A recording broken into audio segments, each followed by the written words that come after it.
ஆண்டவரும் அருமை இரட்சகருமாய் இயேசு கிறிஸ்து நாமத்தில அன்பின் வாழ்த்துக்கள். நாளிரு வேத வசனம் தியானிக்கும் போது ஏசாயா தீர்க்கதரிசியின் புஸ்தகம் 59ஆம் அதிகாரம் 2ஆம் வசனம் இவ்வாறு சொல்கிறது, உங்கள் அக்கிரமங்களை உங்களுக்கும் உங்கள் தேவனுக்கு நடுவாக பிரிவினை உண்டாக்குற சொல்லி.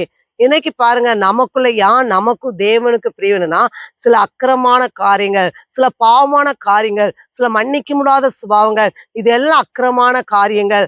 அதான் வேதம் அவ்வாறு சொல்லுது, இன்னைக்கு அக்கிரமங்களே நமக்கும் தேவனுக்கு நடுவாக பிரிவினை உண்டாக்குறது. ஏன்னா இன்னைக்கு சொல்லுங்க, ஆண்டவரை எந்த ஒரு அக்கிரமான காரியங்களும், ஆண்டவருக்கு பிரியாத காரியங்கள், ஆண்டுக்கு சுத்தலாத காரியங்கள் நம்முடைய வாழ்க்கையில் இருக்கும்போது நமக்கும் தேவனுக்கும் சரியான உறவு இருக்காது. அப்படின்னா சரியான உறவு இருக்க வேண்டும் என்று சொன்னால் நாம் அக்கிரமான காரியங்களை விட்டு நாம் மனம் திரும்ப வேண்டும்.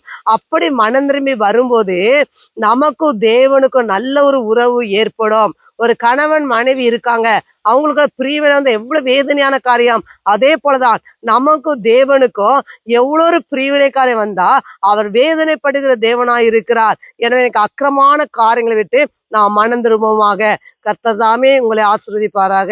ஆமென்.